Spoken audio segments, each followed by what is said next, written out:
Sip.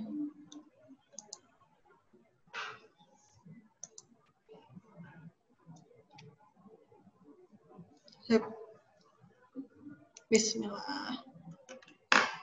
Semoga nggak ada salah ngomong lagi ya. Nah ini, kalau ngomongin kebijakan perdagangan internasional kan kemarin kita udah ngomongin, kalau ngomongin perdagangan internasional kemarin ngomongin ekspor sama impornya. Nah, ada kebijakannya, ada peraturannya. Buat ekspor ada peraturannya, buat impor ada peraturannya. Pertama kira-kira kenapa sih harus ada peraturannya buat ekspor sama impor? Kenapa ya udah kan ekspor aja biar kita dapat uang. Impor aja dong harusnya, mau sebanyak apapun yang penting selama kita bisa bayar gitu. Tapi ini enggak nih. Ada kebijakannya. Perdagangan internasional ada kebijakannya. Ada peraturannya. Kira-kira kenapa harus ada peraturannya sih? Yuk, siapa yang mau ngomong? Kira-kira kenapa sih harus ada kebijakannya? Kayak misalnya kalian sekolah ada peraturannya, ada tata tertibnya. Kenapa harus ada tata tertibnya? Biar tertib, biar teratur, biar ada keseragaman, biar nggak semaunya sendiri. Nah, kalau perdagangan internasional, ada kebijakannya, ada peraturannya. Kenapa harus ada peraturannya? Nah, siapa mau ngomong?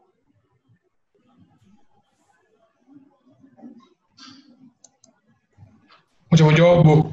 Yuk, sob. Silakan. Sok. Agar neraca keuangan setiap negara tetap teratur, Bu. Jadi nggak ada yang jomplang gitu, Bu, karena kebanyakan impor gitu, Bu. Biar teratur ya, biar seimbang tadi ya? Iya, Bu. Seimbang, sip. Ada lagi?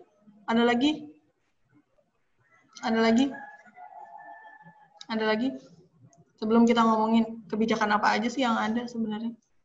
Kenapa sih harus ada peraturannya? Kenapa kita nggak boleh sebebas-bebasnya melakukan ekspor?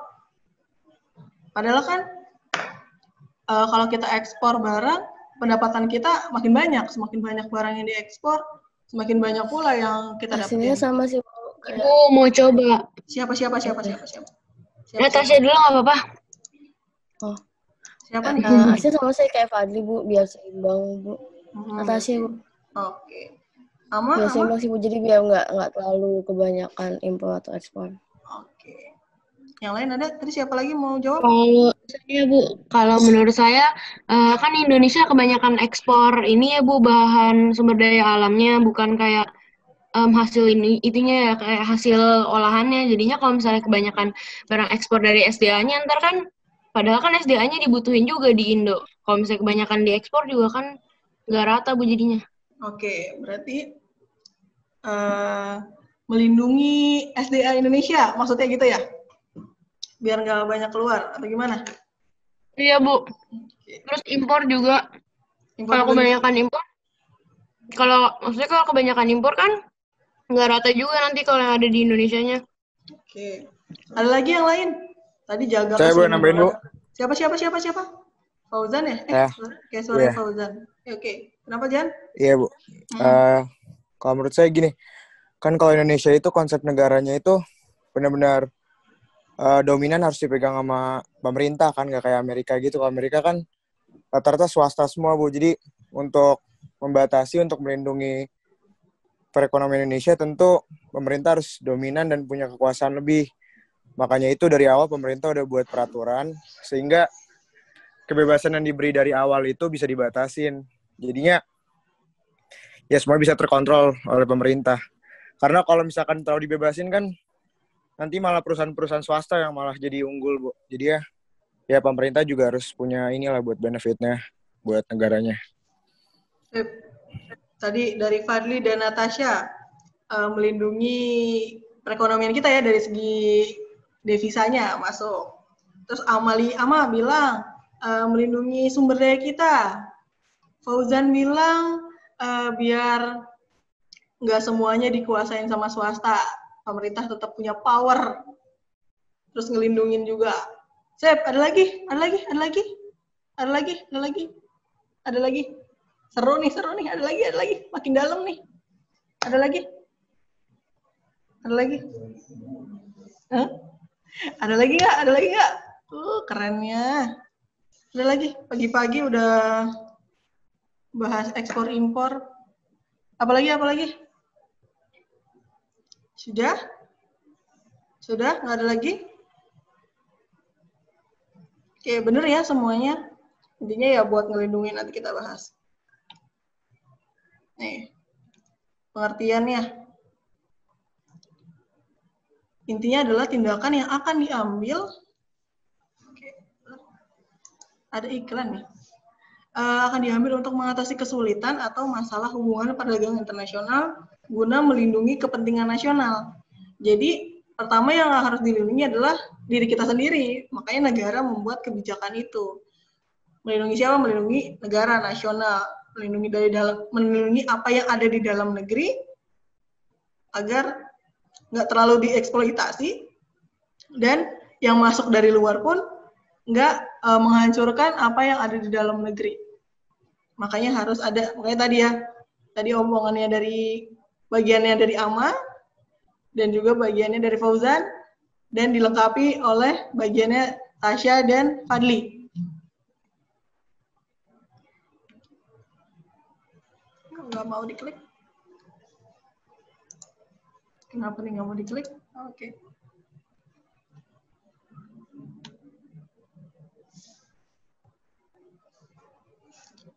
Ini tulisan ekspornya tertutup ya. Ini ada beberapa kebijakan di bidang ekspor. Ada subsidi, ada kontrol valuta asing, falas, ada premi, ada perjanjian perdagangan, ada dumping, ada larangan ekspor. Kira-kira ada yang tahu nggak? Yang paling kalian tahu yang mana nih? Kalau subsidi menurut kalian apa? Subsidi. Baru nyamuk. Subsidi. Kalau subsidi, kira-kira siapa yang disubsidi? Masyarakat. Eksportir. Terus siapa lagi? Masyarakat. Apa, Vin? Tadi keresak-keresak. Kenapa, Vin? Tadi Wafin ngomong deh. Enggak, Bu, nggak apa-apa, Bu. Oh, kirain Wafin mau ngomong. Tadi dibilang masyarakat yang sebagai eksportir. Tuh. Terus kalau misalnya larangan ekspor, kira-kira yang dilarang ekspor apa? Dilarang ekspor. Kenapa harus ada larangan ekspor? Hewan yang dilindungi kan nggak boleh diekspor. Betul. Nggak tahu deh. Iya. Oh benar. Iya dong. Hewan yang dilindungi, jangan kan diekspor, diperjualbelikan di dalam negeri juga nggak boleh. Ada lagi nggak yang dilarang untuk diekspor? Ada lagi? Pernah baca nggak? Perdagangan ganja, Bu. Ganja. Ya, narkotika ya, apa sih bahasanya? Narkotika, narkoba dan psikotropika ya. Ya iyalah, pasti. Tadi yang dilindungi, hewan yang dilindungi, terus narkotika, apalagi yang dilarang diekspor. Senjata tajam ilegal, Bu. Apa? Senjata tajam ilegal. Senjata tajam. Berarti kalau yang legal boleh ya?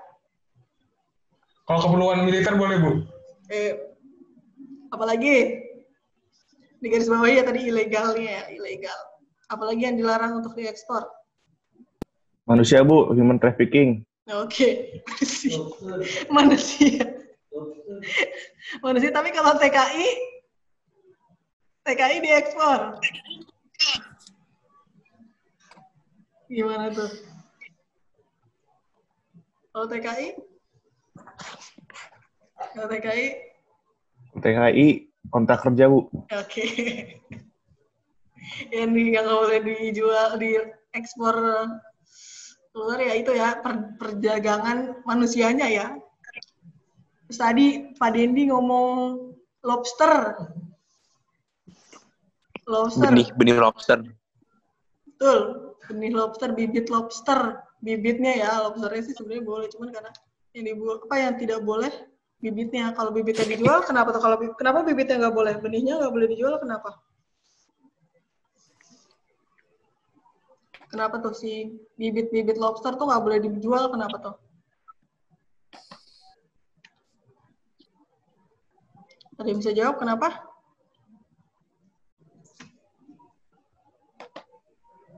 Ada yang bisa jawab?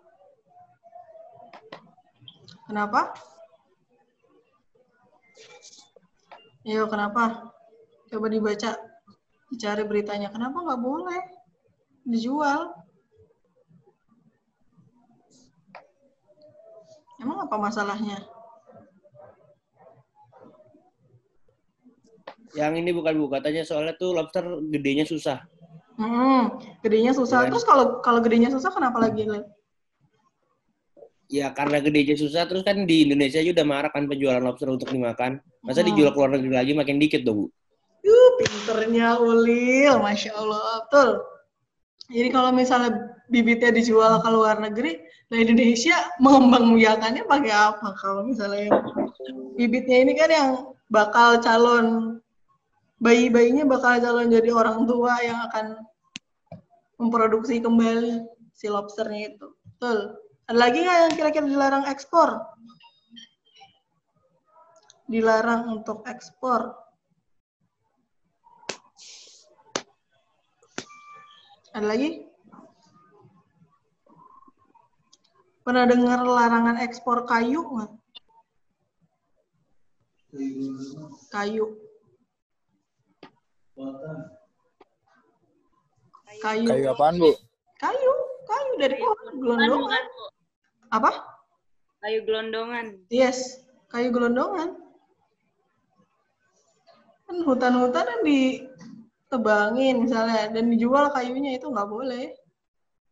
Tapi ada yang penjualan ilegal. Pernah dengar nggak jualan kayu ilegal? Bisa Illegal jualan logging, Bu. Illegal logging, yes, karena illegal logging akhirnya ya mau digimanain ya, kenapa ditebangin kan? Karena emang pengen dijual. Nah, Indonesia banyak banget tuh yang jati, rotan, segala macam itu kan. Penghasil mahoni, banyak banget kayu-kayu Indonesia yang bagus dan bisa diproduksi yang kayak ukiran-ukiran di Jepara gitu kan. Ukiran kayu yang bagus-bagus itu. Tapi diekspor ke luar negeri. Itu nggak boleh sebenarnya. Tuh, banyak banget kan ternyata yang dilarang diekspor. Sampai sini ada yang mau ditanyain dulu nggak? Ada lagi yang mau ditanya?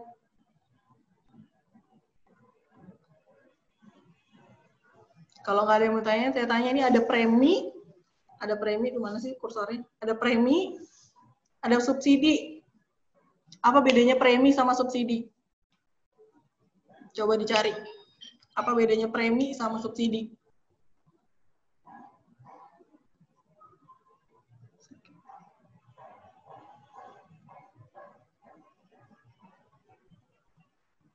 Yuk, dibuka bukunya. Siapa tahu. Coba. Apa bedanya premi sama subsidi?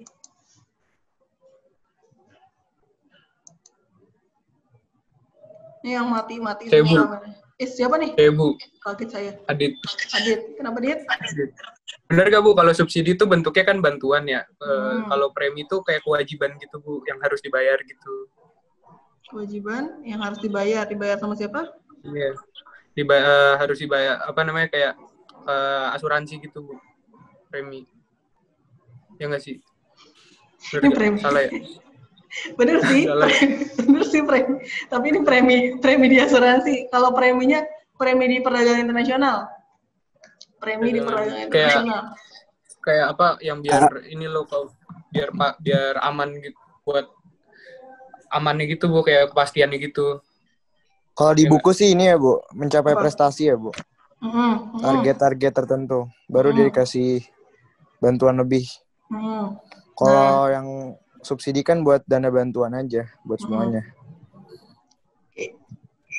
Yang dibilang sama Adit, bener sih, premi di asuransi juga ada, bener, nggak salah.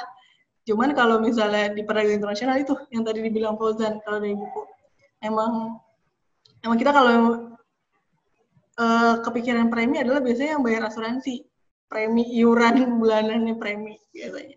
Tapi kalau di perdagangan internasional, tadi gimana Jan? Coba ulangi lagi Jan. Jadi untuk mendapat bantuan lebih itu, maka dia harus mencapai target produksi yang ditentukan oleh pemerintah.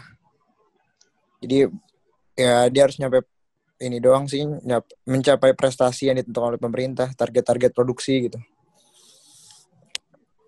Jadi semacam reward. Jadi kalau misalnya mau dikasih, ya berarti harus berprestasi dulu. Pemerintah ngasih nih, nggak asal sembarangan ngasih. Tapi kalau misalnya subsidi, dirasa kita, oh nih eksportir bagian ini, misalnya usaha apa, butuh nih sokongan dana untuk bisa bersaing di luar negeri, misalnya saingan sama penjual-penjual di luar negeri, maka dibantulah subsidi.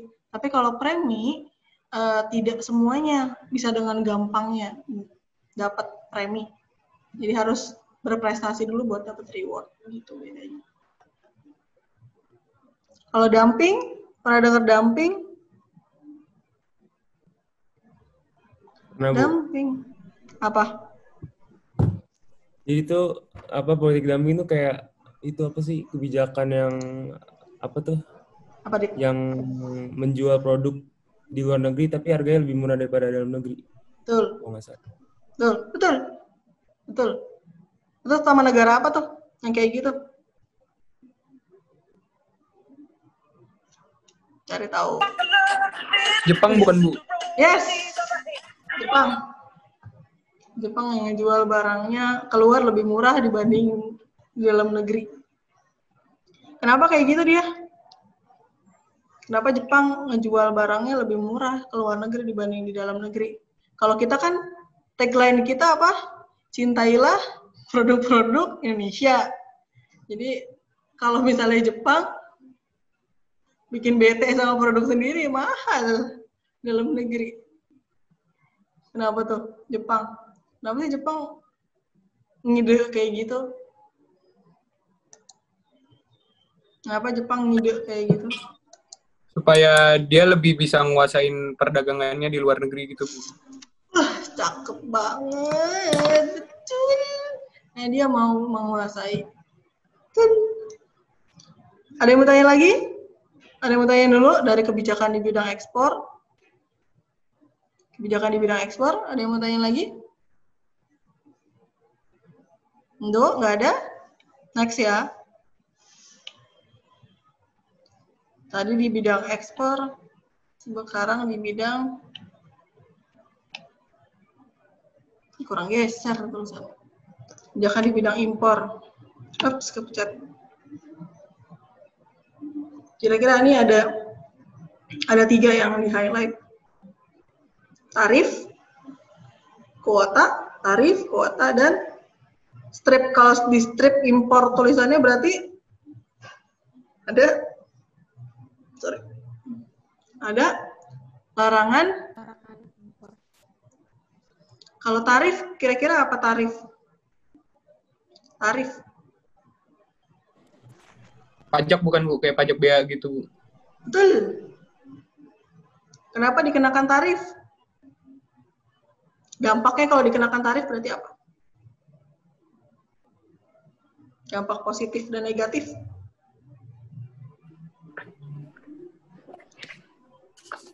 Dapat uang. Dapat uang. Terus, kenapa harus dikasih tarif sih? Bu, yang positifnya itu bukan, Bu, meningkatkan devisa negara. Meningkatkan devisa negara. Devisa dari ekspor. Impor. Dampaknya gimana nih? Kenapa dikasih tarif tuh barang-barang impor? Biar apa? biar itu ya Bu, Apa, Ron? persaingannya sama barang-barang yang di dalam negeri seimbang. Misalkan kalau dikenain tarif kan harga barang impor jadi lebih mahal. Jadi Terus dalam negeri lebih laku. Sip. Udah. Sip. Berarti tadi Aruni bilang dinaikin, dikasih tarif, berarti biaya masuk ke dalam negeri bertambah, karena kalau misalnya kayak gitu kan apa bahasanya kalau di akuntansi ada ongkirnya, misalnya ongkirnya dari luar ke dalam aja udah mahal, terus ditambahin lagi tadi kalau kayak kata Adit bea, dapat pajak, berarti harga jual ke Indonesia makin mahal lagi, berarti biar bisa bersaing sama penjual di dalam negeri. Tuh. Ada lagi, kalau misalnya yang kedua kuota. Jumlah Bu, jumlah yang diimpor. Kenapa? Kuotanya bukan kuota internet ya ini ya? Bukan, benar-benar. Kenapa tuh dijumlahin? Ada jumlah yang harus diimpornya. Fadli ya tadi ngomongnya. Ya, Kenapa Bu. tuh? Kenapa? Supaya sesuai dengan kebutuhan masyarakatnya, bukan kalau kelebihan kan malah nambahin biaya negara gitu Bu. Mending beli secukupnya aja gitu. Beli secukupnya ya, beli seperlunya, bukan semaunya. Oke, betul. Ada lagi yang mau nambahin? Kenapa harus ada kuota? Kenapa dikasih kuota? Berarti kalau ada kuota berarti ada ambang batas yang masuk ke dalam negeri. Kenapa lagi tujuannya? Biar ada legalitasnya, Bu. Gimana tuh?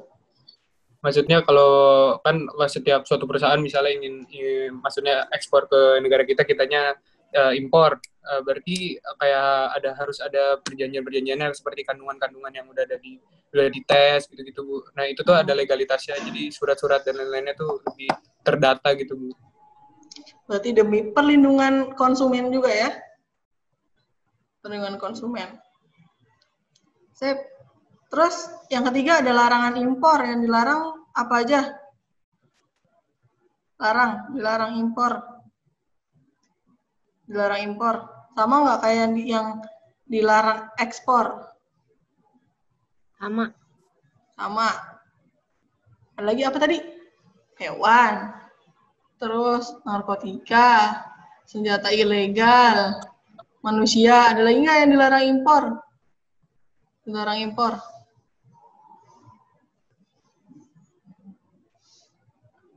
impor, ada lagi nggak?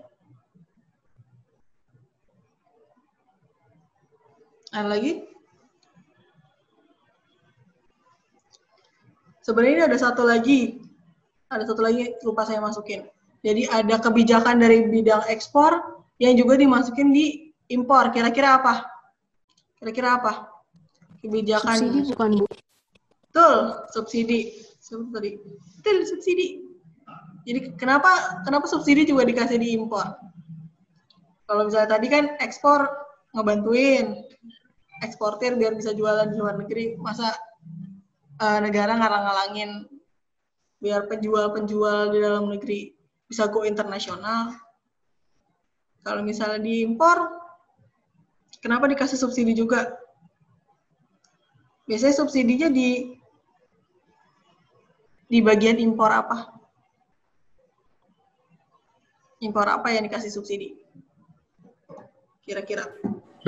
BBM nggak Bu? Bukan. Bukan. Kalau makanan pokok Bu kayak buah-buahan gitu ya nggak Bu? Atau kayak sayur mayur gitu? Nggak tahu deh Bu, ngasal.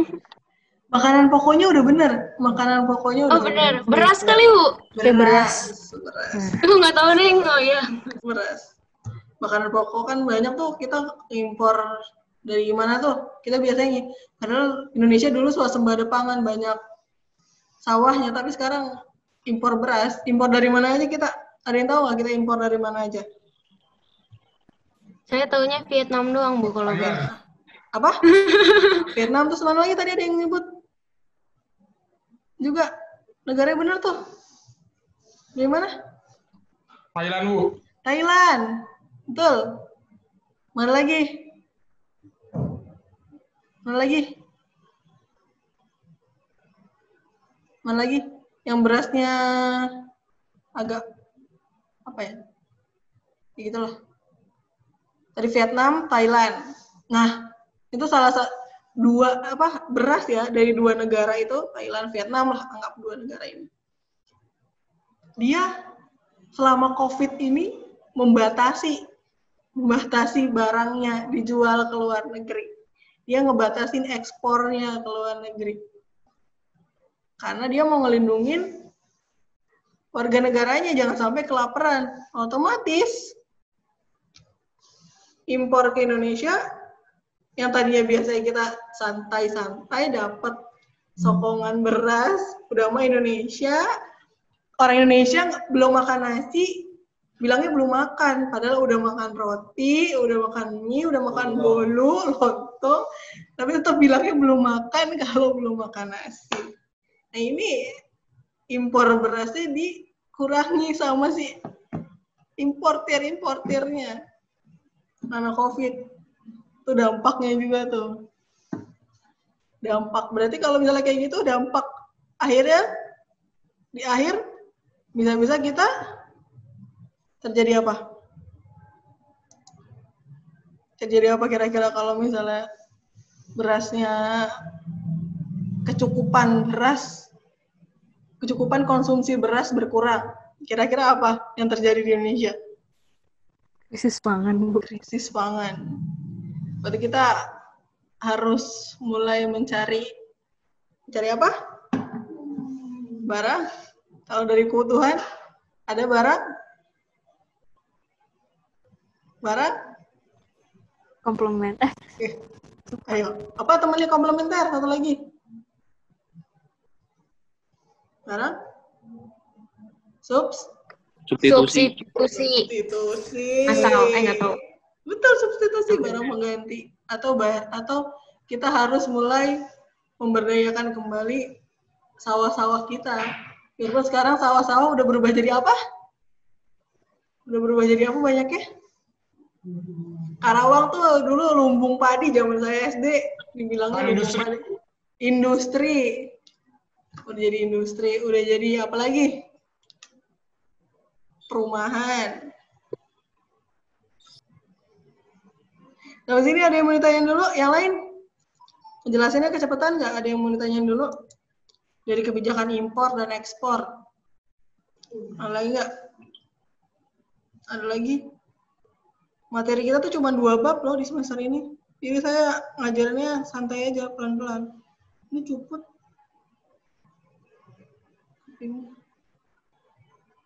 Ada yang mau tanya lagi? Ada yang masih belum jelas? Bu, mau nanya? Siapa? Bentar. Tasya. Tasya, kenapa Tasya? Itu. Terus kalau misalnya kayak pasar black market itu apa? Dia masuknya kemana? Kan kalau di apa namanya tuh yang di dekat Singapura kan banyak tuh black market di situ. Itu masuknya itu kenapa, Bu? Kan ada kebijakan ekspor, Bu, sama impor. Dekat Singapura tuh Batam. Dari nama tempat ya, Batam maksudnya. Nah, kalau black market berarti namanya aja udah black market, pasar gelap. Berarti pasar hitam ya kalau di Indonesia. Pasar gelap berarti kalau misalnya mereka ini mengikuti kebijakan nggak mereka? Mengikuti kebijakan nggak? Kira-kira si black market ini. Tadi Tasya nanya kalau black market itu gimana? Ngikutin kebijakan nggak? Black market, kenapa sih black market disukain? Mesti kenapa sih kita suka belanja barang-barang dari black market misalnya? Misalnya elektronik, handphone misalnya. Kenapa orang-orang suka belanja di black market? Pertama kenapa dulu deh? Murah. Kenapa? Nah, pertama karena murah. Kenapa? Nah, pertanyaan selanjutnya adalah kenapa dia bisa murah? Karena dia nggak ngikutin kebijakan yang ada gitu, Bu. Nah, dia nggak ngikutin kebijakan, dia nggak ngikutin si bagian ini nih, dia nggak kena tarif. Nggak kena tarif kan harusnya kalau barang dari luar impor kena tarif kan.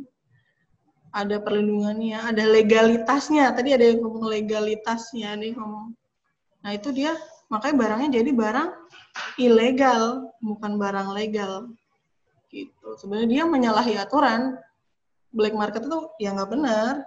Karena pertama nggak lolos bea cukai, nggak melalui bea cukai, nggak ada NSNI-nya, nggak lolos standar nasional Indonesia, nggak lolos juga ya dari segala berkas-berkasnya.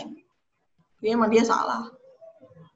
Makanya kenapa mereka tetap bertahan? Ya karena ada demand. Ingat nggak?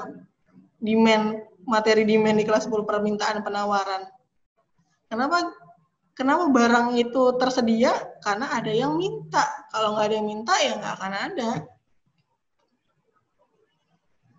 Gitu. Ada lagi? Yang mau ditanyakan? Ada lagi? Makanya kan pernah nggak dapat SMS dari Kominfo? Handphone Anda, email handphone Anda, apa sih lupa saya. Intinya emailnya terdaftar aja. Kan kalau misalnya barang-barang yang diaktifkan lebih dari tanggal berapa kemarin, itu sudah di blacklist. Makanya itu bentuk perlindungan. Itu bentuk perlindungan dari di servis pun nggak bisa karena udah diblokir. Makanya nah itu salah satu kebijakan untuk melindungi konsumen dan produsen di Indonesia. Kenapa saya bilang konsumen dan produsen?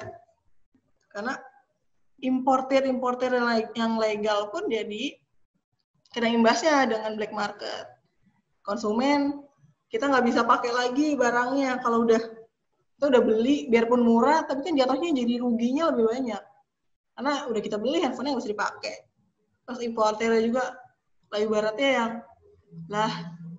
saya nih udah ngurusin surat-surat legalitas, udah bayar tarif, bayar pajak segala macam, kalah sama yang black market, rugi dong. Kayak dilindungi. Ada lagi yang mau nanya? Ada lagi. Ada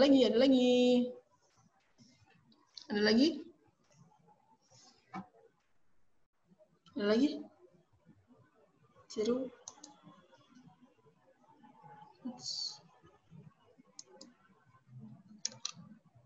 Ini yang nggak nyalain kameranya. Nyalain dong kameranya.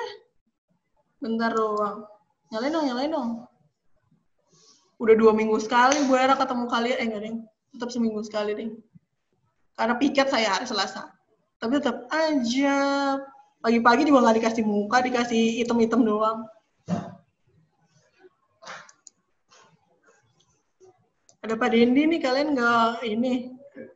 Pak Dendi juga senantiasa bersama kita di hari Selasa. Selamat ya. Semangat semuanya.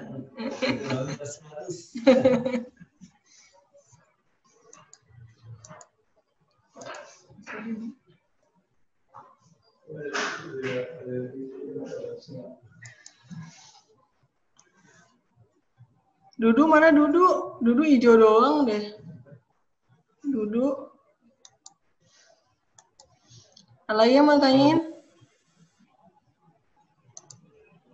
Ada lagi yang mau ditanyain nggak?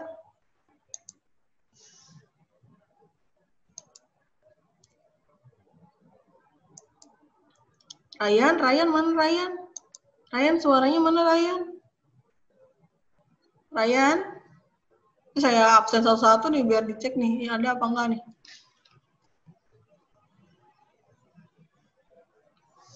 Ryan? Cek Ryan. Ada Bu. Ada. Atira mana Atira? Atira. Richard foto doang ya ini. Foto doang apa videonya nge-lag sih? Nge-lag lagi. Nge-lag. Oh, kirain foto doang. Soalnya kayak natural banget gitu berhentinya.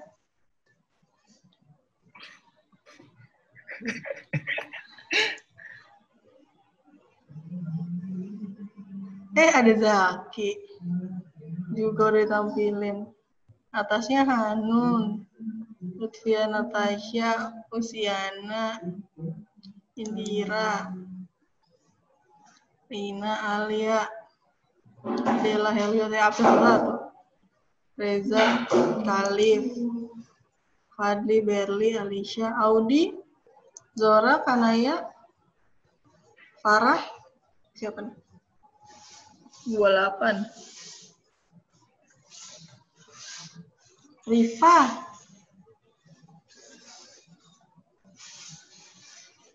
Irsali. Ini kameranya nggak bisa nyala siapa aja?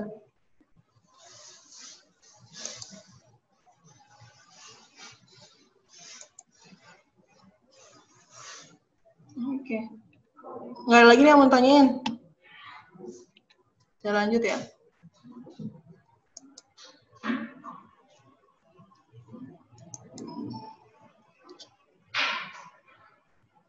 Nah nih sebelum saya munculin tulisannya.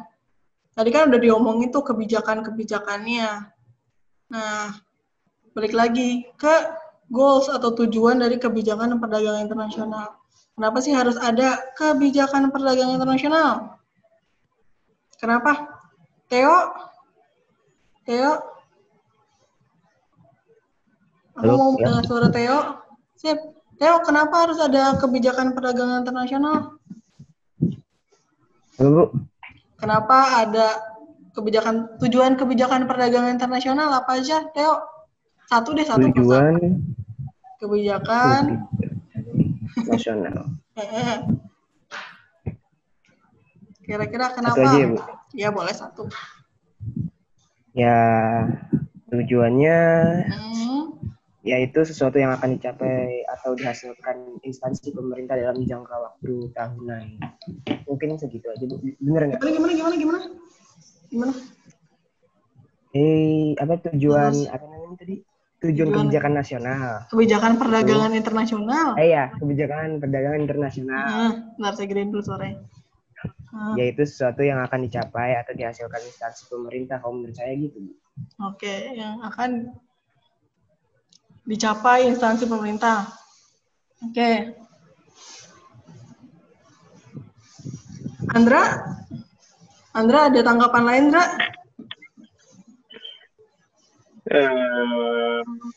Andra udah pegang buku, bukunya udah dipeluk. Andra bukunya udah dipeluk, dibuka nggak tuh? Ngecek doang, Bu. Dibuka, coba di situ ada nggak? Tujuan kebijakan perdagangan internasional. Weh, hilang.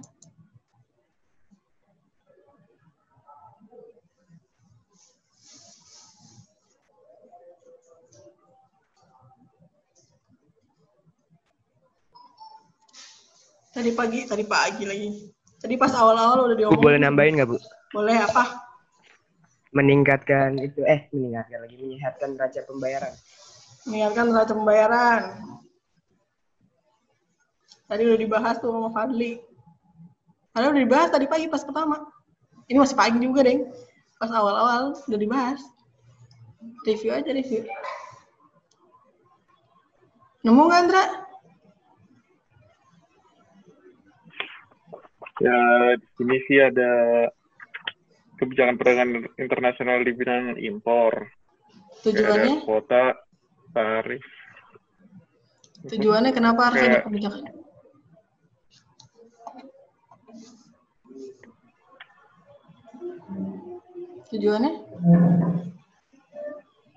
Tujuannya bentar, Bu.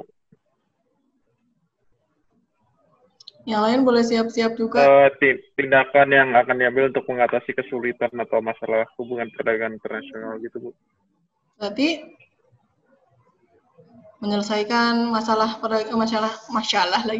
menyelesaikan masalah apa tadi, Indra? masalah hubungan perdagangan internasional Oke, guna menyelesaikan. melindungi kepentingan nasional. Oke, guna melindungi berarti menyelesaikan masalah. Jadi kalau ada slide.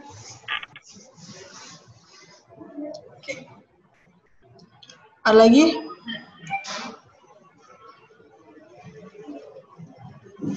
Rehani? Rehani ada lagi kebijakan perdagangan internasional? Tujuannya apa? Apa Hani? Di-mute, masih di-mute? Hani masih di-mute?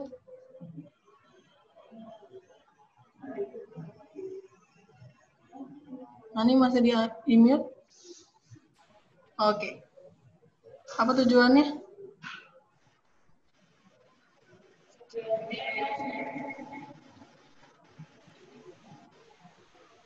Apa?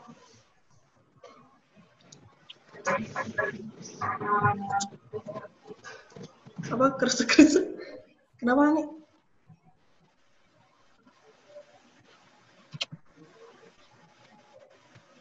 Tulis di chat.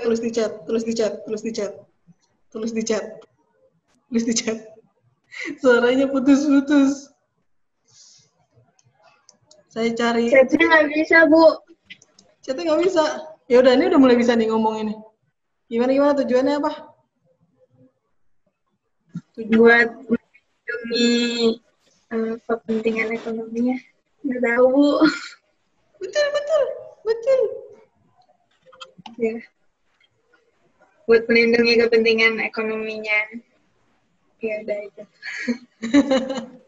Nah, sih ragu-ragu.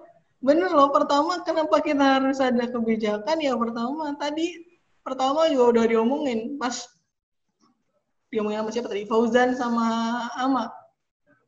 Intinya adalah melindungi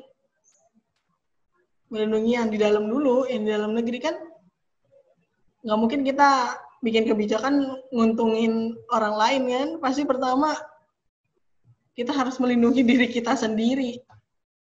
Kalau negara berarti yang melindungi masyarakatnya, industri-industrinya, biar bisa bersaing sama industri dari luar negeri.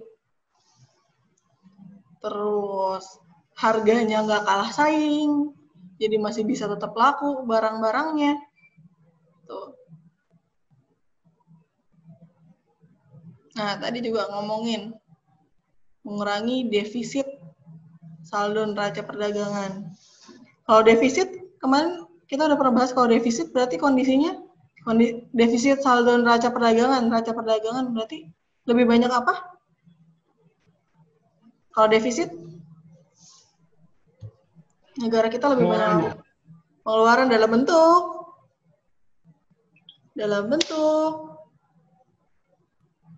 Kalau defisit, neraca perdagangan. Perdagangan ngomongin apa? Perdagangan? Apa? Apa Kai? Apa Kai? Kalau neraca perdagangan ngomongin apa Kai?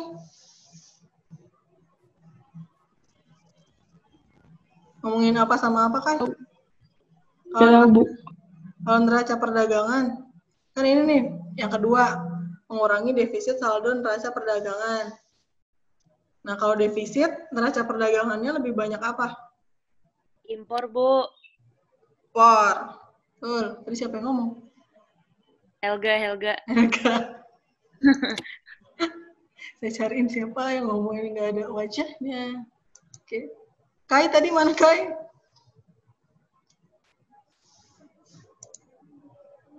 Jadi neraca perdagangan isinya apa Kai? Kalau neraca perdagangan ngomongin apa Kai? Asian diserobot Helga tadi. Kai? Nyerobot gue, ya Allah. Enggak, dibantuin Helga tadi. Gimana? Neraca perdagangan isinya apa tadi?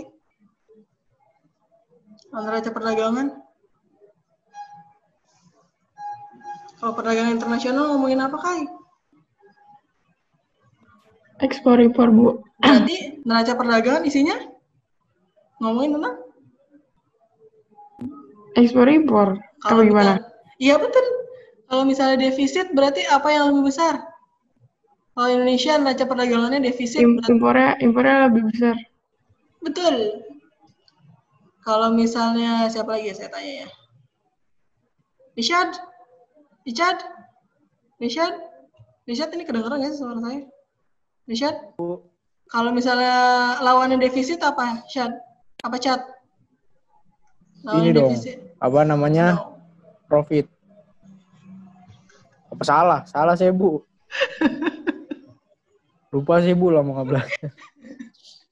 Ini kebanyakan belajar akuntansi nih, ngomongnya jadi profit nih. Iya, Bu, parah emang. Ya, kalau lawannya defisit apa? Safina. Safina. Terkejut dia, terkejut. Lawannya defisit apa? Saya mau nyerobot. Siapa yang mau nyerobot lagi? Helga nyerobot lagi. Oke nih, dikasih Helga. Surplus. Oke, stop. Jangan diserobot lagi. Tadi Safina, surplus apa kalau surplus? Neraca Keuntungan bukan, Bu? Iya, keuntungan. Berarti kalau surplus, neraca perdagangannya apa yang lebih besar? Apa ya? Nah, tadi impor. Kai bilang apa impor? Kalau impor? Kalau defisit, apa yang lebih besar?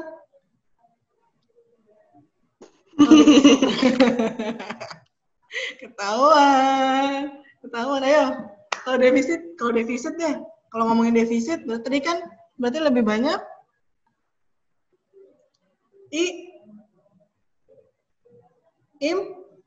kayak ngajar anak SD saya. Impor kalau defisit. Kalau misalnya surplus kalau surplus tadi bilangnya pas untung. Berarti kalau pas untung di neraca perdagangan yang lebih besar apanya?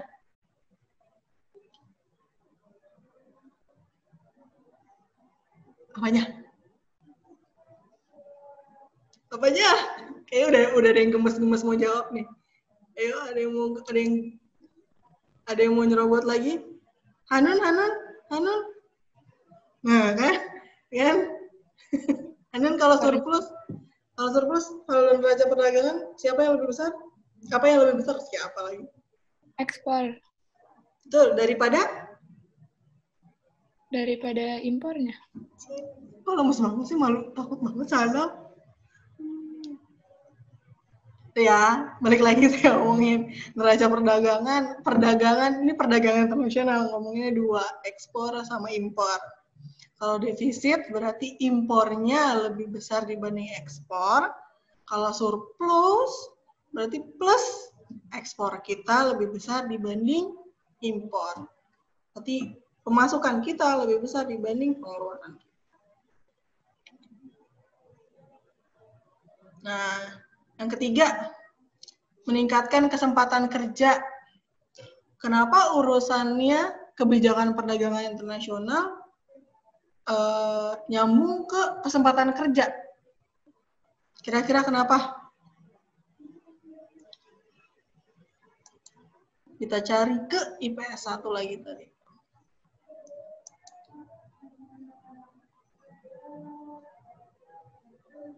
Siapa ya? Aurelia, Ara? Ya, Bu. Yuk. Kenapa kira-kira kebijakan perdagangan internasional tujuannya untuk meningkatkan kesempatan kerja? Apa hubungannya sih?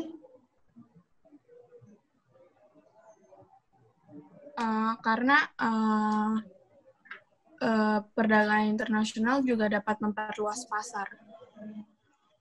Berarti kalau udah perluas pasarnya? Ini tenaga kerja juga makin banyak. Berarti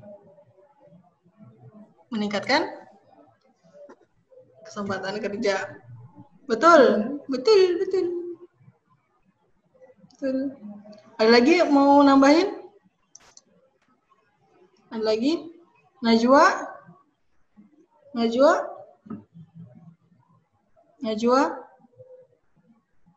Ya, Bu. Hey. Ya. Kenapa dia meningkatkan kesempatan kerja si kebijakan perdagangan internasional? Karena